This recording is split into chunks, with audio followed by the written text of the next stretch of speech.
ಆಗಲ್ಲ ಅಂತಂದ್ರೆ ಅಡ್ಡಿಪಡಿಸಬಾರ್ದು. ಎರಡು ಕಡೆಯವರು, ಈ ಕಡೆ ಆ ಕಡೆ. ವಿರೋಧ ಪಕ್ಷದವ್ರಿಗೆ ಹಕ್ಕಿದೆ, ಟೀಕೆ ಮಾಡತಕ್ಕಂಥ ಹಕ್ಕಿದೆ, ಟೀಕೆ ಮಾಡಿ. ಬಟ್ ಅನ್ಪಾರ್ಲಿಮೆಂಟರಿ ಪದಗಳನ್ನು ಉಪಯೋಗಿಸಬೇಡಿ.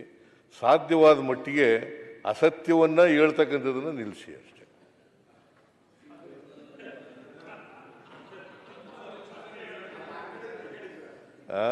ಇಲ್ಲ, ಈ ಕಡೆಯವ್ರಿಗೆ, ಎರಡೂ ಕಡೆಯವ್ರಿಗೆ ಹೇಳ್ತಾ ಇದ್ದೀನಿ ನಾನು, ಆ ಕಡೆ ಈ ಕಡೆ ಅಂತ ಇಲ್ಲ. ಟೀಕೆ ಮಾಡೋರು ಜಾಸ್ತಿ ಯಾರು? ವಿರೋಧ ಪಕ್ಷದವರವರು. ಟೀಕೆ ಮಾಡಲಿಕ್ಕೆ ನಿಮ್ಗೆ ಅವಕಾಶ ಇದೆ, ಟೀಕೆ ಮಾಡಿ. ಆದರೆ ವಾಸ್ತವ ತಳಹದಿ ಮೇಲೆ ಟೀಕೆಗಳನ್ನು ಮಾಡಿ ಅಷ್ಟೇ. ಟೀಕೆಗಳನ್ನು ಸ್ವೀಕಾರ ಮಾಡಲಿಕ್ಕೆ, ಅದಕ್ಕೆ ಉತ್ತರ ಕೊಡಲಿಕ್ಕೆ ನಾವು ಸಮರ್ಥವಾಗಿದ್ದೀವಿ. ಉತ್ತರ ಕೊಡೋಣ. ಆದರೆ ಉತ್ತರ ಕೊಡುವಾಗ ದಾರಿ ತಪ್ಪಿಸ್ತಕ್ಕಂಥ ಕೆಲಸ ಮಾಡಕ್ಕೆ ಹೋಗಬೇಡಿ. ಯಾರೇ ಆಗಲಿ, ಇವರಾಗಲಿ ಅವರಾಗಲಿ, ದಾರಿ ತಪ್ಪಿಸ್ತಕ್ಕಂಥ ಕೆಲಸ ಮಾಡ. ಸೊ ಸಭಾನಾಯಕರು ಮಾತಾಡುವಾಗ ಆಗಲಿ, ವಿರೋಧ ಪಕ್ಷದ ನಾಯಕರು ಮಾತಾಡುವಾಗಲಿ, ಅಥವಾ ಬೇರೆ ಮಾನ್ಯ ಸದಸ್ಯರುಗಳು ಮಾತಾಡುವಾಗಲಿ ಅಡ್ಡಿಪಡಿಸ್ತಕ್ಕಂಥ ಕೆಲಸ ಮಾಡಬಾರ್ದು. ಇನ್ನು ಮುಂದೆ ಇದನ್ನು ಮುಂದುವರಿಸ್ತಕ್ಕಂಥ ಕೆಲಸ ಮಾಡೋಣ. ಬಿಕಾಸ್ ಸದನದ ಗೌರವ ಎತ್ತಿ ಹಿಡಿತಕ್ಕಂಥದ್ದು ನಮ್ಮೆಲ್ಲರ ಕರ್ತವ್ಯ. ಒಂದೇ ನಿಮಿಷ ಮುಖ್ಯಮಂತ್ರಿ, ನಾನು ಏನು ಅನ್ಪಾರ್ಲಿಮೆಂಟರಿ ಪದ ಉಪಯೋಗಿಸ್ತಾ ಅಲ್ಲ, ಅನ್ಪಾರ್ಲಿಮೆಂಟ್. ಮತ್ತೆ ನಾನು ಏನು ಅಂಕಿಅಂಶ ಕೊಟ್ಟೆ ಅದನ್ನು ದಯವಿಟ್ಟು ಒಂದ್ಸರಿ ನಾನೇನು ಅಂಕಿಅಂಶ ಕೊಟ್ಟೆ ಅಂತ. ನಾನು ಅಂಕಿಅಂಶನೇ ಕೊಟ್ಟಿಲ್ಲ, ನೋಡಿ ರೆಕಾರ್ಡಲ್ಲಿ. ನಾನು ಏನು ಅಂಕಿಅಂಶನೇ ಕೊಟ್ಟಿಲ್ಲ, ವಿತರಣೆ ಮಾಡ್ತಾ ಇಲ್ಲ ಅಂತ ಹೇಳಿದೆ ಅಷ್ಟೇ. ಆ ರೈಟ್ಸ್ ಇಲ್ವಾ ನನಗೆ? ವಿರೋಧ ಪಕ್ಷಕ್ಕೆ ರೈಟ್ಸ್ ಇಲ್ವಾ? ಅಶೋಕ, ನಿನಗೆ ದೂಷಿಸ್ತಾ ಇಲ್ಲ ನಾನು. I am not abusing you ಅಥವಾ ಯು ಆರ್ ರೆಸ್ಪಾನ್ಸಿಬಲ್ ಅಂತ ಹೇಳ್ತಾ ಇಲ್ಲ. ಇಡೀ ಸದನ ಕೇಳ್ತಾರೆ. ಜನರಲ್ ಆಗಿ ಹೇಳ್ತಾ ಇದ್ದೀನಿ. ಅದನ್ನು ಮಾಡಬಾರ್ದು ಯಾರುವೆ. ಮಾಡೋದ್ರಿಂದ ಈಗ ಉತ್ತರ ಕರ್ನಾಟಕದ ಸಮಸ್ಯೆಗಳ ಬಗ್ಗೆ ಚರ್ಚೆ ಮಾಡ್ತಾ ಇದ್ದೀವಿ. ನಾವು ಗಂಭೀರವಾಗಿ ಚರ್ಚೆ ಮಾಡೋಣ. ಸರ್ಕಾರ ಏನು ಉತ್ತರ ಕೊಡಬೇಕು ಅದನ್ನು ಕೊಡೋಣ, ನೀವೇನು ಹೇಳಬೇಕು ಅದನ್ನು ಹೇಳಿ. ಆದರೆ ನಾವು ಯಾವತ್ತೂ ಕೂಡ ಪರಸ್ಪರ ನಾವೇನು ದ್ವೇಷಿಗಳಲ್ಲ.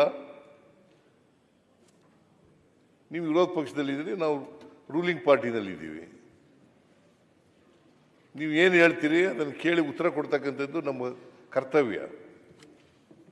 ಅದು ಹೇಳುವಾಗ, ಅದನ್ನು ಕೇಳುವಾಗ ನಾವು ಸ್ವಲ್ಪ ಸಂಯಮನ ಪ್ರದರ್ಶನ ಮಾಡ್ತಕ್ಕಂಥದ್ದು ಉತ್ತಮ.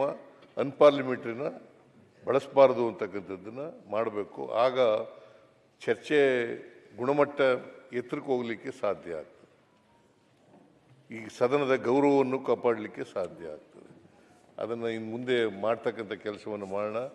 ಈಗ ಇವತ್ತು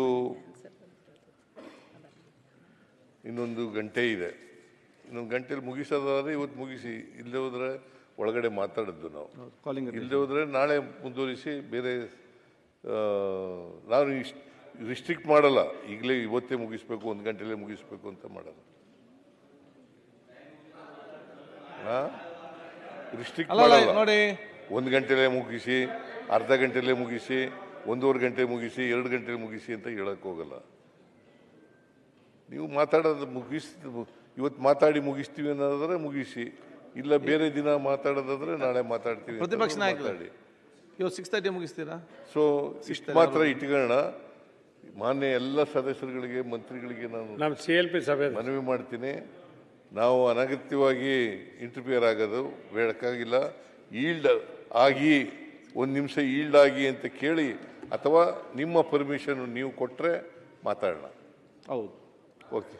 ಅಲ್ಲ ಅಧ್ಯಕ್ಷರೇ, ಮುಖ್ಯಮಂತ್ರಿಗಳು ಏನು ಹೇಳಿದ್ದಾರೆ ಅದು ಅವರ ಎಕ್ಸ್ಪೀರಿಯನ್ಸ್ ಮೇಲೆ ಹೇಳಿದ್ದಾರೆ. ಅವ್ರು ಹೇಳಿದ್ದು ನಾನೇ ಯಾವುದು ಅಂದರೆ ತಪ್ಪು ಅಂತ ಹೇಳಲ್ಲ, ಸರಿಯಾಗಿ ಹೇಳಿದ್ದಾರೆ. ಅದನ್ನು ಎಲ್ಲರೂ ಪಾಲನೆ ಮಾಡಬೇಕು, ನಾವು ಇರಬೇಕು, ಅವರು ಪಾಲನೆ ಮಾಡಬೇಕು.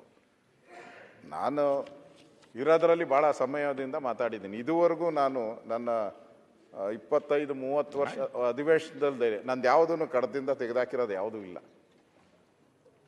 ಇಲ್ಲ, ಒಂದೂ ಇಲ್ಲ. ನನ್ನ ರೆಕಾರ್ಡಲ್ಲೇ ಇಲ್ಲ ಅದು ಯಾವುದೂ. ಅದರಿಂದ ನಾನೇನು ಹಂಗೇನು ವಿರೋಧ ಪಕ್ಷವಾಗಿ ನಾವು ಟೀಕೆ ಮಾಡೋಕ್ಕೆ ಇರೋದು, ಟೀಕೆ ಮಾಡಬೇಕು, ನಾವು ಟೀಕೆ ಮಾಡೋಕ್ಕೆ ಇರೋದಲ್ಲ, ಟೀಕೆ ಮಾಡಲೇಬೇಕು. ನಾವು ಸರ್ಕಾರಕ್ಕೆ ಕಿವಿ ಹಿಂಡೋ ಕೆಲಸಕ್ಕೆ ನಮ್ಮನ್ನು ನಿಲ್ಕೋದು. ಸರಿ ಇಲ್ಲ ಅಂತ ಹೇಳಿದ್ರೆ ಜನ ನಮಗೆ ಚಿಮಾರಿ ಆಗ್ತಾರೆ. ಆ ದೃಷ್ಟಿಯಿಂದ ಮುಖ್ಯಮಂತ್ರಿಗಳು ಏನು ಹೇಳಿದ್ದಾರೆ ಅದಕ್ಕೆ ನನ್ನ ಒಪ್ಪಿಗೆ ಇದೆ. ಇದು ನಿಮ್ಮ ಅವ್ರದ್ದು ಶಾಸಕಾಂಗ ಸಭೆ 6 ಗಂಟೆಗಿದೆ, ನಮ್ಮದು ಶಾಸಕಾಂಗ ಸಭೆ ಇದೆ. ಅದಕ್ಕೆ ನಾಳೆ ಅವಕಾಶ ಕೊಟ್ಟರೆ ನಾಳೆ ಮಾತಾಡ್ತೀನಿ, ಇಲ್ಲ ಅರ್ಧ ಗಂಟೆ ಮಾತಾಡಿ ಆಮೇಲೆ ನೀವು ತೊಗೊಂಡೋಗಿದ್ರೆ ಅರ್ಧ ಗಂಟೆ ಮಾತಾಡಿ ಆಮೇಲೆ ತೊಗೊತೀನಿ. ಸರಿ, ಈಗ ನಾವು ಕಾಲಿಂಗ್ ಅಟೆನ್ಷನ್ ತೆಕ್ಕೊಲ್ವಾ? 6 ಗಂಟೆಗೆ ಮುಗೀತದೆ ಅದು. ಮತ್ತು ನಾಳೆ ಬೆಳಿಗ್ಗೆ ಪ್ರಾರಂಭ ಮಾಡಿ. ಮಾನ್ಯ ಮುಖ್ಯಮಂತ್ರಿ ಹೇಳಿದಾಗೆ ನೀವು ಚರ್ಚೆ ಮಾಡುವಾಗ ಎಲ್ಲರಿಗೂ ತಾಳ್ಮೆಯಿಂದ ಕೇಳಬೇಕು, ಮತ್ತು ನೀವು ಮಾತಾಡುವಾಗ ಜನಕ್ಕೆ ತಾಳ್ಮೆಯಿಂದ ಕೇಳುವ ರೀತಿಯ ಒಂದು ಮಾತುಗಳು ಇರಬೇಕು. ಈಗ ಏನಾದ ಒಂದು ಸೆಕೆಂಡ್ ಮಾತು ಕೇಳಿದೆ ಅಲ್ಲ, ನಾನು ಹೇಳಿದೆ ಈಗ ಅವರಿಬ್ಬರು ಇಲಾಖೆಗೆ ನಾನು ಬಂದೇ ಇಲ್ಲ, ಹಾಗೆಲ್ಲ ಇವಾಗ ಬೇರೆ ಇಲಾಖೆಗೆ ಇಲಾಖೆ ಈಗ ನೋಡಿ ಆಯ್ತು. ಸಬ್ಜೆಕ್ಟ್ ಅಲ್ಲಿ ಮಾತಾಡುವಾಗ ಉದಾಹರಣೆಗೆ ಒಂದು ಸಬ್ಜೆಕ್ಟ್ ಇದ್ರೆ ಅದ್ರ ಏನೋ ಸ್ವಲ್ಪ ಕ್ಲಾರಿಫಿಕೇಶನ್ ಕೊಡಬೇಕಿದೆ, ಆ ಸಂಬಂಧಪಟ್ಟಂತ ಮಿನಿಸ್ಟರ್ ಎದ್ದು ನಿಂತು ನನಗೆ ಕ್ಲಾರಿಫಿಕೇಶನ್ ಕೇಳಿದಾಗ ಅವ್ರಿಗೆ ಕೊಡುವಂತ ಒಂದು ಅವಕಾಶ ಕೊಟ್ಟರೆ ಆಯ್ತು. ಆ ಮಿನಿಸ್ಟರ್ ಇಲಾಖೆ ಮೇಲೆ ಅಷ್ಟೇ ಇದೆ. ಈಗ H.K. ಪಾಟೀಲ್ ಅವ್ರು ಮಾತಾಡಿದ್ರು, ನಾನು ಕೂತ್ಕೊಂಡೆ ಮಾತಾಡಿ H.K. ಪಾಟೀಲ್ ಅವರು ಅಂತ ಹೇಳಿದೆ. ನನಗೆ ಆ ಥರ ಪರ್ಟಿಕ್ಯುಲರ್ ಇಲ್ಲ, ಏನೇನು ಸಂಬಂಧ ಇಲ್ದಿದ್ದಕ್ಕೆ ಎದ್ದು ಹೇಳ್ಬಾರ್ದು ಅಷ್ಟೇ. ನನಗೆ ಪರ್ಟಿಕ್ಯುಲರ್ ಇದ್ರೆ ತಪ್ಪು ಹೇಳ್ತಾ ಇದ್ದೀರಾ ನೋಡಿ, ಪದ ತಿದ್ದುಗೊಳ್ಳಿ, ಸರಿ ಇಲ್ಲ ನೋಡಿ ಅಂದ್ರೆ ನಾನು ಇಮಿಡಿಯೇಟ್ ಆಗಿ ನಾನು ನೋಡ್ತೀನಿ, ನಾನು ಆ ಕಡೆನೂ ಮಾತಾಡ್ತೀನಿ, ತಿದ್ದುಕೊಳಕ್ ನಾನು ರೆಡಿ ಇದ್ದೀನಿ. ಓಕೆ, ಅದರಿಂದ ಸರಿ ಇದೆ, ಹೇಳೋ ಮೆಥಡ್ ಆಗಿ ಹೇಳ್ಬೇಕಷ್ಟೇ. ಈಗ ಅದನ್ನ ನಾನು ಪಾಲನೆ ಮಾಡ್ತೀನಿ. ಮುಖ್ಯಮಂತ್ರಿಗಳು ಏನ್ ಹೇಳಿದಾರೋ ಅದಕ್ಕೆ ನಾನು ಈಗ ನಾಳೆ ಬೆಳಿಗ್ಗೆ ಪ್ರಾರಂಭ ಮಾಡಿ. ಈಗ ನಾವು ಕಾಲಿಂಗ್ ಅಟೆನ್ಷನ್ ತೆಕ್ಕೊಲ್ವಾ, ಅದಷ್ಟು ಬೇಗ ಮುಗಿಸ್ಬೇಕು. ಒಂದು ಈಗ KY ನಂಜೇಗೌಡರು, ಅರ್ಗ ಜಾನೇಂದ್ರ ಅವ್ರದ್ದು ರಿಪ್ಲೈ ಬರಲಿಲ್ಲ. KY ನಂಜೇಗೌಡರು ಗೃಹ ಸಚಿವರು. ಸನ್ಮಾನ್ಯ ಅಧ್ಯಕ್ಷರೇ, ನಮ್ಮ ಗೃಹ ಮಂತ್ರಿ ಪರಮೇಶ್ವರನವ್ರನ್ನ ನಾನು ಗಮನಿಸಲು ಪ್ರಶ್ನೆ ಕೇಳಿದ್ದೀನಿ.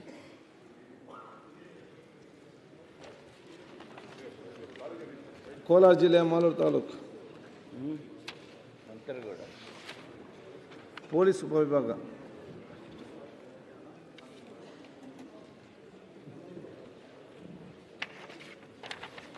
ಮಾನ್ಯ ಅಧ್ಯಕ್ಷರ ಉತ್ತರಗಳನ್ನು ಕೊಟ್ಟಿದ್ದೇನೆ. ಬಹುಶಃ ಬೇರೆ ಇನ್ನೇನಾದರೂ ಭಾಳ ಶಾರ್ಟ್ ಆನ್ಸರ್. ಅಲ್ಲಿ ಅವರು ಒಂದು ಸಬ್ ಡಿವಿಷನ್ ಮಾಡೋದಕ್ಕೆ ಕೇಳಿದ್ದಾರೆ. ಈಗಾಗಲೇ ನಮ್ಮಲ್ಲಿ ಕೋಲಾರ ಜಿಲ್ಲೆನಲ್ಲೇ 12 ಪೊಲೀಸ್ ಸ್ಟೇಷನ್ ಇದೆ. 12 ಪೊಲೀಸ್ ಸ್ಟೇಷನ್ಗೆ 2 ಸಬ್ ಡಿವಿಷನ್ ಈಗಾಗಲೇ ಇದ್ದಾವೆ. ಒಂದು ಮುಳ್ಬಾಗಲಲ್ಲಿ ಮತ್ತು ಒಂದು ಶ್ರೀನಿವಾಸಪುರದಲ್ಲಿ. ಅವರು ಕೋಲಾರ ಮತ್ತು ಮಾಲೂರು ಸೇರಿ ಒಂದು ಸಬ್ ಡಿವಿಷನ್ ಇದೆ. ಅವರು ಮತ್ತೊಂದು ಸಬ್ ಡಿವಿಷನ್ನು ಅವರು ಮಾಲೂರಿಗೆ ಬೇಕು ಅಂತ ಕೇಳಿದ್ದಾರೆ.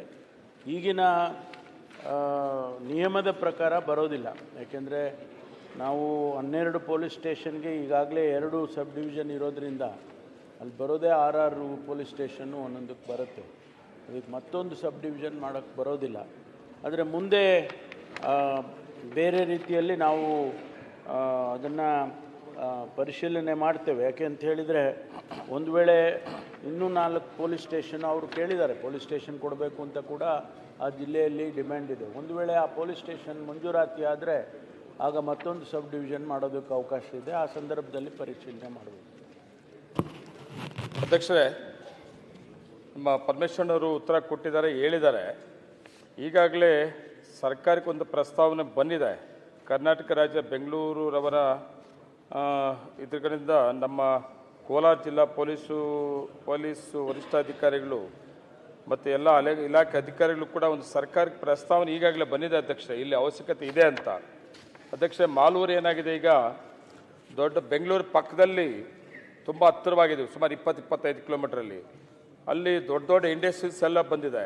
ಸುಮಾರು 300ರಿಂದ 400 ದೊಡ್ಡ ಇಂಡಸ್ಟ್ರೀಸ್ ಎಲ್ಲ ಬಂದಿರೋದ್ರಿಂದ ಕಾರ್ಮಿಕರೆಲ್ಲ ಹೆಚ್ಚಿಗೆ ಆಗಿ ಅಲ್ಲಿ ಸ್ವಲ್ಪ ತುಂಬ ಕಷ್ಟ ಕೂಡ ಆಗ್ತದೆ. ಅಪರಾಧ ಪ್ರಕರಣಗಳು ಕೂಡ ಹೆಚ್ಚಿಗೆ ಆಗ್ತಾ ಇರೋದು ತಮ್ಮ ಗಮನಕ್ಕೆ ಇರ್ತದೆ ಅಧ್ಯಕ್ಷರೇ. ಅದು ಜೊತೆಗೆ ನಮ್ಮ ಚೆನ್ನೈ ಎಕ್ಸ್ಪ್ರೆಸ್ ಕಾರಿಡಾರ್ ರಸ್ತೆ ಇರ್ಬೋದು, ಮತ್ತು ನ್ಯಾಷನಲ್ ಹೈವೇಗಳು ಕೂಡ ಸುಮಾರು ಬಂದುಬಿಟ್ಟಿದೆ ಅಲ್ಲಿ. ಅದರಿಂದ ತುಂಬ ಫಾಸ್ಟ್ ಡೆವಲಪ್ಮೆಂಟ್ ಆಗಿರೋದ್ರಿಂದ ಮಾಲೂರು ಇಲ್ಲಿ ಒಂದು ಮಾಡಿಕೊಟ್ರೆ ತುಂಬ ಅನುಕೂಲ ಆಗ್ತದೆ ಅನ್ನೋದನ್ನು ನಾನು ಪ್ರಸ್ತಾವನೆ ಮಾಡಿದ್ದೀನಿ. ಈಗಾಗಲೇ ಸರ್ಕಾರಕ್ಕೆ ನಮ್ಮ ಇಲಾಖೆ ಅಧಿಕಾರಿಗಳು ಕೂಡ ಒಂದು ಪ್ರಸ್ತಾವನೆ ಕಳಿಸಿದ್ದಾರೆ, ಕೇಳಿದೆ, ಸರ್ಕಾರ ಕೇಳಿದೆ, ಅದಕ್ಕೆ ಒಂದು ಪ್ರಸ್ತಾವನೆ ಕೂಡ ಸರ್ಕಾರದ ಮುಂದೆ ಇದೆ. ಇದು ಮಾಡಿಕೊಟ್ರೆ ಮಾಲೂರಿಗೆ ತುಂಬ ಅನುಕೂಲ ಆಗಿರ್ತದೆ. ನಾನು ಸರ್ಕಾರ ಗಮನಕ್ಕೆ, ಮಂತ್ರಿಗಳ ಗಮನಕ್ಕೆ ತರ್ತಾ ಇದ್ದೀನಿ ಅಧ್ಯಕ್ಷ. ಮುಂದಿನ ದಿನಗಳಲ್ಲಿ ಪರಿಶೀಲನೆ ಮಾಡ್ತೀವಿ. ಅಧ್ಯಕ್ಷ, ಅದು ಇನ್ನೊಂದು ವಿಷಯ, ಚರ್ಚೆ ಮಾಡಬೇಡಿ, ಗಮನ ಸೆಳೆಬೇಕು, ಉತ್ತರ ಕೊಡ್ತಾರೆ, ಮತ್ತೆ ಚರ್ಚೆಗೆ ಇಲ್ಲಲ್ಲ ಅವಕಾಶ, ಎಲ್ಲ ಮಾತಾಡ್ಬೇಕಲ್ಲ ಈಗ. ಅಲ್ಲಲ್ಲ, ಒಂದು ವಿಷಯ, ಆಮೇಲೆ ನಾನು ಪರಮೇಶ್ವರನವರು ಒಂದು ವಿಷಯ ಪ್ರಸ್ತಾಪ ಮಾಡೋದೇನೆಂದರೆ, ಈಗಾಗಲೇ ಮಾಲೂರು ತಾಲೂಕಿಂದ 40 ಗ್ರಾಮಗಳನ್ನು ತೆಗೆದು ನರಸಾಪುರ ಪೊಲೀಸ್ ಸ್ಟೇಷನ್ಗೆ ಸೇರಿಸಬೇಕು ಅಂತ ಪ್ರಸ್ತಾವನೆ ಇದೆ ಅಂತೇಳಿ ಮಾಹಿತಿ ಇದೆ ನನಗೆ. ನಾನು ನೇರವಾಗಿ ಹೋಗಿ ಪರಮೇಶ್ವರನವ್ರಿಗೆ ಮಾತಾಡ್ತೀನಿ. ಆ ಥರ ಇದ್ರೆ ಮಾಲೂರು ತಾಲೂಕು ಏನು ಉಳ್ಕೊಡೋದು ಹಂಗೆ ಇರಲಿ, ಅದನ್ನ ಬೇರೆ ತಾಲೂಕಿಗೆ ಸೇರಿಸೋದು ಬೇಡ ಅಂತೇಳಿ ಮನವಿ ಮಾಡ್ತಾ ಇದ್ದೀನಿ ಅಧ್ಯಕ್ಷ. ದರ್ಶನ್ ಪುಟ್ಟನಯ್ಯ, TB ಚಾಯ್ಚಂದ್ರ ರಿಪ್ಲೈ ಬರಲಿಲ್ಲ, ನಾಳೆ ಕೊಡ್ತೀನಿ. ಅಭಯ್ ಪಾಟೀಲ್, ದರ್ಶನ್ ಬಂದರು. ದರ್ಶನ್ ಪುಟ್ಟನಯ್ಯ, ಕೃಷಿ ಸಚಿವರು ದರ್ಶನ್ ಪುಟ್ಟನಯ್ಯ ಅವರೇ, ಅವರು ಉತ್ತರ ಕೊಟ್ಟಿದ್ದಾರೆ, ಕ್ಲಾರಿಫಿಕೇಶನ್ ಇದ್ರೆ ಕೇಳಿ. ಎಲ್ಲ ಕಾಲಿಂಗ್ ಅಟೆನ್ಷನ್ ಯಾರು ಕೊಟ್ಟು ಅವರಿಗೆ ಉತ್ತರ ಬಂದಿದೆ, ಎಲ್ಲ ಓದ್ಕೊಳ್ಳಿ. ಉತ್ತರ ಕೊಟ್ಟಿದ್ದಾರೆ, ಕ್ಲಾರಿಫಿಕೇಶನ್ ಇದ್ರೆ ಕೇಳ್ತಾ ಇರೋದು ಮಾನ್ಯ ಅಧ್ಯಕ್ಷರೇ, ಉತ್ತರ ಕೊಟ್ಟಿದ್ದಾರೆ. ಆದರೆ ಬೇರೆ ಸ್ಟೇಟ್ಗಳಲ್ಲಿ ತೆಲಂಗಾಣ, ಆಂಧ್ರ ಮತ್ತು ಪಂಜಾಬಲ್ಲಿ ಇದನ್ನು ಪ್ರಾಹಿಬಿಟ್ ಮಾಡದೆ ರಿಸ್ಟ್ರಿಕ್ಟ್ ಮಾಡಿದ್ದಾರೆ ಸೇಲ್ನ. ಈ ರೌಂಡ್ ಅಪ್ ಅಂತ ಏನು ಕೇಳ್ತೀವಿ ಅದನ್ನು ರಿಸ್ಟ್ರಿಕ್ಟ್ ಮಾಡಿದ್ದಾರೆ. ಅದೇ ರೀತಿ ನಮ್ಮ ರಾಜ್ಯದಲ್ಲೂ ಒಂದು ಆದೇಶನ ಹೊರಡಿಸಿದ್ರೆ, ಈಗ ಎಲ್ಲಿ ಕಳೆ ಸಾಯಿಸೋಕ್ಕೋಸ್ಕರ ನೀವು ಕೀಟನಾಶಕ ಇದು ರೌಂಡ್ ಅಪ್ಪನ್ನ ಯೂಸ್ ಮಾಡ್ಬೋದು, ಆದರೆ ಬೇರೆ ಕಡೆ ಗದ್ದೆಗಳಲ್ಲೂ ಯೂಸ್ ಮಾಡ್ತಿದ್ದಾರೆ. ಅದನ್ನು ರಿಸ್ಟ್ರಿಕ್ಟ್ ಮಾಡಿ ಅದ್ರಲ್ಲಿ ಆಗ್ತಿರೋಂಥ ಹೆಲ್ತ್ ಮತ್ತು ಸಾಯಿಲ್ ಮೇಲೆ ಆಗ್ತಿರೋಂಥ ಪರಿಣಾಮನ ತಪ್ಪಿಸೋಕ್ಕೋಸ್ಕರ ರಿಸ್ಟ್ರಿಕ್ಷನ್ಸ್ನ ಮಾಡಿ ಅಂತ ಕೇಳ್ತಾ ಇದ್ದೀನಿ. ಮಾನ್ಯ ಅಧ್ಯಕ್ಷರೇ, ರೌಂಡ್ ಅಪ್ ಅನ್ನೋದು ಒಂದು ಕಂಪ್ನಿ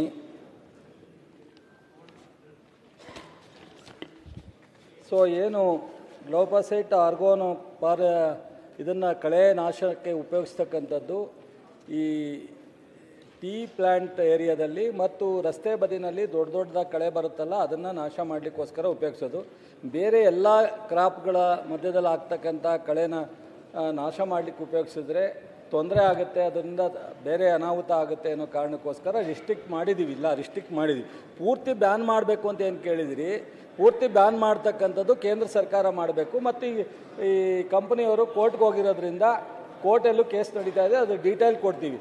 ಸೊ ರೈತರಿಗೆ ಬೇರೆ ಯಾವುದನ್ನು ಸಹ ಉಪಯೋಗಿಸಂಗಿಲ್ಲ, ಎಕ್ಸೆಪ್ಟ್ ಕೆಲವು ಏರಿಯಾದಲ್ಲಿ ಮಾತ್ರ ಅನ್ನೋದನ್ನು ನಮ್ಮ ಸರ್ಕಾರ ಬದ್ಧತೆ ಇದೆ. ನಾವು ಅದನ್ನು ರಿಸ್ಟ್ರಿಕ್ಟ್ ಮಾಡಲಿಕ್ಕೆ ಪ್ರಯತ್ನ. ರಿಸ್ಟ್ರಿಕ್ಟ್ ಮಾಡೋಕ್ಕೆ ಆರ್ಡರ್ ಇಲ್ಲ ನಮ್ಮ ಸರ್ಕಾರದಲ್ಲಿ, ರಿಸ್ಟ್ರಿಕ್ಟ್ ಮಾಡೋಕ್ಕೆ ಆರ್ಡರ್ ಇಲ್ಲ ಸರ್ಕಾರದಲ್ಲಿ, ಕರ್ನಾಟಕ ಸರ್ಕಾರದಲ್ಲಿ. ಆ ರಿಸ್ಟ್ರಿಕ್ಷನ್ ಆರ್ಡರ್ ಇದೆ ಬೇರೆ ಸ್ಟೇಟ್ದು. ಕೋರ್ಟಲ್ಲಿ ಹೋಗಿರೋದ್ರಿಂದ ಸ್ವಲ್ಪ ಇದಾಗಿದೆ, ಅದನ್ನು ನೋಡ್ಕೊಂಡು ನಾವು ಆದೇಶ ಹೊರಡಿಸ್ತೀವಿ. ಸರಿ, ನಮಸ್ಕಾರ. ಶ್ರೀ ಅಭಯ್ ಪಟೇಲ್, ವಿಜಯಾನಂದ ಕ್ಯಾಶಪ್ಪನವರ್, ಡಾಕ್ಟರ್ ಚಂದ್ರ ಕೆ ಲಮಾನಿ, ರಿಪ್ಲೈ ಬರ್ ನಾಳೆಗೆ ಟುಮಾರೋ. UP ಬಾಣಕರ್, ಹೆಲ್ತ್ ಮಿನಿಸ್ಟರ್, ಯಾರು ಕೊಡ್ತಿದ್ರು? ಮಾನ್ಯ ಸಭಾಧ್ಯಕ್ಷರೇ, ಹಿರೇಕೆರೂರು ಮತ್ತು ರಟ್ಟಳ್ಳಿ ತಾಲೂಕು ಕೇಂದ್ರದಲ್ಲಿರುವ ಸಾರ್ವಜನಿಕ ಆಸ್ಪತ್ರೆ ಹಾಗೂ ಸಮುದಾಯ ಆರೋಗ್ಯ ಕೇಂದ್ರದಲ್ಲಿರುವ ಡಯಾಲಿಸಿಸ್ ಸೆಂಟರ್ಗಳಲ್ಲಿ ಬಹಳಷ್ಟು ರೋಗಗಳು ವೇಟಿಂಗ್ ಲಿಸ್ಟ್ನಲ್ಲಿ ಇರುವುದರಿಂದ ರೋಗಿಗಳಿಗೆ ಬಹಳ ತೊಂದರೆ ಆಗಿದೆ. ಆದ್ದರಿಂದ ಎರಡೂ ಕಡೆ ಇನ್ನೂ 2 ಡಯಾಲಿಸಿಸ್ ಮಷಿನ್ಗಳನ್ನು ಮಂಜೂರು ಮಾಡಲು ಮಾನ್ಯ ಆರೋಗ್ಯ ಮತ್ತು ಕುಟುಂಬ ಕಲ್ಯಾಣ ಸಚಿವರ ಗಮನವನ್ನು ಸೆಳೀತಾ ಇದ್ದೇನೆ. ರಿಪ್ಲೈ ಕೊಟ್ಟಿದ್ದಾರಲ್ಲ, ಕ್ಲಾರಿಫಿಕೇಶನ್ ಇದ್ರೆ ಕೇಳಿ. ಸಭಾಧ್ಯಕ್ಷರ ಉತ್ತರವನ್ನು ನೀಡಿದ್ದಾರೆ. ಅಲ್ಲಿರುವಂಥ ವೇಟಿಂಗ್ ಲಿಸ್ಟ್ ಅಂತ ರೋಗಿಗಳಿಗೆ ಹಿರೇಕೆರೂರು ಮತ್ತು ರಟ್ಟಳ್ಳಿಯಲ್ಲಿ ತಲಾ ಒಂದು ಡಯಾಲಿಸಿಸ್ ಮಷೀನನ್ನು ಹೆಚ್ಚುವರಿಯಾಗಿ ನೀಡಲು ಆದೇಶ ಮಾಡ್ತೇನೆ ಎಂಬ ಮಾತನ್ನು ಮಾನ್ಯ ಸಚಿವರು ಹೇಳಿದ್ದಾರೆ. ಅವರಿಗೆ ನಾನು ಧನ್ಯವಾದಗಳನ್ನು ಸಲ್ಲಿಸ್ತಾ ಇದ್ದೇನೆ.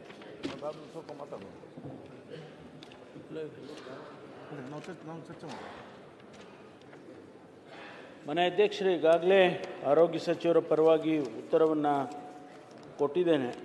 ಇದರಲ್ಲಿ ಈಗಾಗಲೇ ಅವರು ಡಯಾಲಿಸಿಸು ಸೆಂಟರ್ ಬೇಕು ಅಂತ ಕೇಳಿದ್ದಾರೆ. ಅದಕ್ಕಾಗಲೇ ಈಗ ತೀರ್ಮಾನ ತಗೊಂಡಿದ್ದಾರೆ.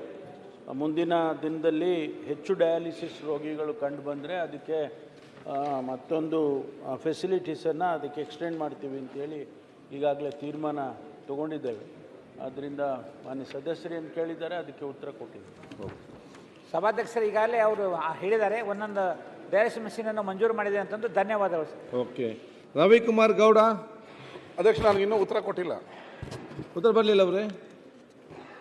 ಮತ್ತೆ ಯಾಕೆ ಟಿಕ್ಕಿದೆ ಇಲ್ಲಿ ನಂಬರ್ 9?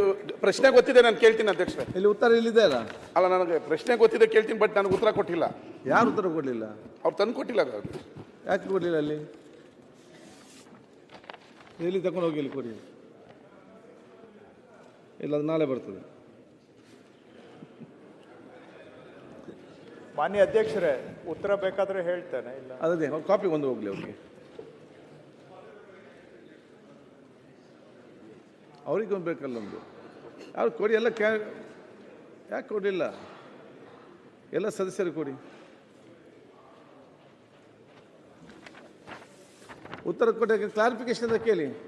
ಅಧ್ಯಕ್ಷರೇ, ಗ್ರಾಮೀಣ ಮತ್ತು ಪಂಚಾಯತ್ ರಾಜ್ ಸಚಿವರನ್ನ ಗಮನ ಸೆಳೀತೀನಿ. ಬರೇಗೌಡರು ಉತ್ತರ ಕೊಡಿ. ಸಚಿವ ಅಧ್ಯಕ್ಷರೇ, ಈಗ ಸುಮಾರು 3 ಕೋಟಿ ರೂಪಾಯಿಗಳಿಗೆ ಅವರ ತಾಲೂಕು ಪಂಚಾಯಿತಿ ಕಟ್ಟಡ ಪೂರ್ಣಗೊಳಿಸಲಿಕ್ಕೆ ನಾವು ಅನುಮೋದನೆಯನ್ನು ಕೊಟ್ಟಿದ್ದೇವೆ. ಅದನ್ನು ಹೊರತುಪಡಿಸಿ ಇನ್ನೇನಾದರೂ ಇದ್ದರೆ ಅವರು ಹೇಳ್ಬೋದು. ಅನುಮೋದನೆ ಕೊಟ್ಟಿದ್ದಾರೆ. 80 ವರ್ಷ ಮಂಡ್ಯ ಇತಿಹಾಸದಲ್ಲಿ ತಾಲೂಕ್ ಪಂಚಾಯತಿ ಕಟ್ಟಡ ಇರಲಿಲ್ಲ. ನಮ್ಮ ಸರ್ಕಾರ ಬಂದಮೇಲೆ ಕಟ್ಟಡ ಕಟ್ಟೋಕ್ಕೆ ಅನುಮೋದನೆ ಕೊಟ್ಟವರು 75 ಲಕ್ಷ ಗ್ರ್ಯಾಂಟ್ ಬಿಡುಗಡೆ ಮಾಡಿದ್ರು. ಅರ್ಧ ಕಟ್ಟಡ ಕಟ್ಟಿದ್ದೀವಿ, ಕಬ್ಬಣಗಳೆಲ್ಲ ತುಕ್ಕಿಡಿತಾ ಇದೆ. ಇನ್ನು 2,25,00,000 ಬಿಡುಗಡೆ ಮಾಡಿದ್ರೆ ಕಟ್ಟಡ ಪೂರ್ಣ ಆಗುತ್ತೆ. ಇಲ್ಲಾಂದ್ರೆ ಹಾಕಿರೋ ದುಡ್ಡು ಲಾಸ್ ಆಗಿ ಆ ಬಿಲ್ಡಿಂಗ್ ಎಲ್ಲ ಬಿದೋಗೋ ಪರಿಸ್ಥಿತಿ ಬರುತ್ತೆ, ತುಕ್ಕಿಡ್ದು. ಅದಕ್ಕೆ ಬೇಗ ಹಣಕಾಸನ್ನ ಬಿಡುಗಡೆ ಮಾಡಬೇಕು ಅಂತ ಕೇಳ್ತೀವಿ. ಕೊಡಿಸ್ಕೊಡೋಣ ಅಧ್ಯಕ್ಷರೇ, ಕೊಡಿಸ್ಕೊಡೋಣ. S C Balakrishna, S T ತಮ್ಮಯ್ಯ,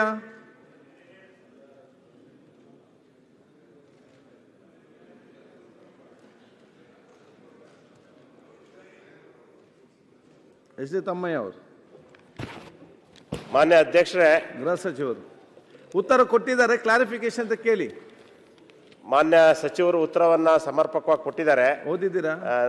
ನಾಳೆ ಈಗಾಗಲೇ ನಮ್ಮ ಮಲೆನಾಡು ಭಾಗದ ವಿಧಾನಸಭಾ ಸದಸ್ಯರನ್ನ ಈ 50-53 ಬಗ್ಗೆ ಒಂದು ಸಭೆ ಕರೆದಿದ್ದಾರೆ. ಅದಕ್ಕೆ ಅವರಿಗೆ ಅಭಿನಂದನೆ ಸಲ್ಲಿಸ್ತೇನೆ. ಇದರಲ್ಲಿ ಏನು ಈ ಹಿಂದೆ 50-53ನಲ್ಲಿ ಯಾರ್ಯಾರಿಗೆ 2 ಎಕರೆ, ಅರ್ಧ ಎಕರೆ, 1 ಎಕರೆ ಮಂಜೂರಾಗಿತ್ತು ರೈತರಿಗೆ, ಕಡೂರು ತಾಲೂಕು ಮತ್ತು ಮೂಡಿಗೆರೆ ತಾಲೂಕು. ಕಡೂರು ತಾಲೂಕಿನಲ್ಲೂ ನನ್ನ ಕ್ಷೇತ್ರದ ಸಕರಾಪಟ್ಟಣ ಮತ್ತು ದೇವನೂರು 2 ಜಿಲ್ಲಾ ಪಂಚಾಯತ್ ಕ್ಷೇತ್ರಗಳು ಬರ್ತವೆ ಮಾನ್ಯ ಅಧ್ಯಕ್ಷರೇ. ಅಲ್ಲಿ ಅಧಿಕಾರಿಗಳ ತಪ್ಪಿನಿಂದನೋ ಇಲ್ಲ ಅವತ್ತಿದ್ದ ಸಮಿತಿಯವ್ರ ತಪ್ಪಿಂದನೋ ಒಂದಷ್ಟು ತಪ್ಪು ಆಗಿರ್ಬೋದು. ಆದರೆ ಈಗಾಗಲೇ 2 ಎಕರೆ, ಅರ್ಧ ಎಕರೆ, 1 ಎಕರೆ ತುಂಬ ಬಡವರು, ಹಿಂದುಳಿದ ವರ್ಗದವರು, ದಲಿತರು ಮಾಡಿಸ್ಕೊಂಡ್ಬಿಟ್ಟಿದ್ದಾರೆ. ಅವರಿಗೆ ಸೊಸೈಟಿಗಳಲ್ಲಿ, ಬ್ಯಾಂಕ್ಗಳಲ್ಲಿ ಸಾಲನೂ ಕೊಟ್ಬಿಟ್ಟಿದ್ದಾರೆ. ಸಾಲ ತಗೊಂಡು ಖಾತೆ ಆಗಿ ಪಾಣಿ ಎಲ್ಲ ಇದ್ದಂಥವನ್ನ ಈಗ ರದ್ದು ಮಾಡ್ತಾ ಇದ್ದಾರೆ. ಅವ್ರು ರದ್ದು ಮಾಡಿದರೆ ಚಿಕ್ಕಮಗಳೂರು, ಕಡೂರು ತಾಲೂಕು ಮತ್ತು ಮೂಡಿಗೆರೆ ತಾಲೂಕಿನಲ್ಲಿರ್ತಕ್ಕಂಥ ಹಲವಾರು ಜನ ಬಡವರು ಅದನ್ನೇ ನಂಬಿ 30-40 ವರ್ಷದಿಂದ ಹೊಡ್ಕೊಂಡಿದ್ದಂಥವ್ರು ರಸ್ತೆಗೆ ಬರ್ತಾರೆ. ಅವ್ರಿಗಾಗಲೇ ಭಾಳ ಕಷ್ಟದಿಂದ ನೋಡಿದ್ದಾರೆ. ಅವನ್ನ ರದ್ದು ಮಾಡಿದರೆ ಅವರಿಗೆ ಅವ್ರ ಜೀವನಕ್ಕೆ ತೊಂದರೆ ಆಗ್ತದೆ. ದಯಮಾಡಿ ಮಾನ್ಯ ನಮ್ಮ ಕಂದಾಯ ಸಚಿವರು ಭಾಳ ಇದರಲ್ಲಿ ಒಂದಷ್ಟು ಒಳ್ಳೆ ಕೆಲಸನೇ ಮಾಡಿದ್ದಾರೆ. ಆದರೆ ಎತ್ತಿಗೆ ಜ್ವರ ಬಂದರೆ ಎಮ್ಮಿಗೆ ಬರ ಹಾಕ್ದಂಗೆ ಆಗಿದೆ. ಹಾಗಾಗಿ ಒಬ್ಬರನ್ನ ಯಾರಿಗೊತ್ತು ಮಾಡಿರೋ ತಪ್ಪನ್ನ ಸರಿಪಡಿಸಕ್ಕೆ ಹೋಗಿ ಅನ್ಯಾಯವಾಗಿ ಪಾಪದವರಿ ತೊಂದರೆ ಆಗಬಾರ್ದು. ಅದಕ್ಕೆ ದಯಮಾಡಿ ನಾಳೆ ಕರೆದಿದ್ದಾರೆ ಮಾನ್ಯ ಅಧ್ಯಕ್ಷರೇ, ಅಲ್ಲಿ ಅದನ್ನ ಬಗೆಹರಿಸ್ಕೊಡ್ಲಿ ಅಂತ ತಮ್ಮಲ್ಲಿ ಕಳಕಳಿಯ ಪ್ರಾರ್ಥನೆ ಮಾಡ್ತೇನೆ ರೈತರ ಪರವಾಗಿ. ಅಧ್ಯಕ್ಷರೇ, ನಾವು ಯಾರೂ ಪಾಪದವರಿಗೆ ತೊಂದರೆ ಮಾಡೋದಿಲ್ಲ, ಯಾರೂ ಅಮಾಯಕರಿಗೆ ನಾವು ತೊಂದರೆ ಮಾಡೋದಿಲ್ಲ, ಯಾರು ನಿಜವಾಗಿ ಸರಿಯಾಗಿ ನಡ್ಕೊಂಡಿದ್ದಾರೆ ಅವರಿಗೆ ತೊಂದರೆ ಮಾಡೋದಿಲ್ಲ. ಆದರೆ ಯಾರು ಹಗರಣದಲ್ಲಿ ಭಾಗಿಯಾಗಿದ್ದಾರೆ ಅವರು ಪಾಪದವರು ಅಲ್ಲ, ಯಾರು ಮೋಸ ಮಾಡಿದ್ದಾರೆ ಅವರು ಅಮಾಯಕರು ಅಲ್ಲ. ಅಂಥವರಿಗೆ ನಾವು ವಿನಾಯಿತಿ ಕೊಡಲಿಕ್ಕೆ ಆಗೋದಿಲ್ಲ.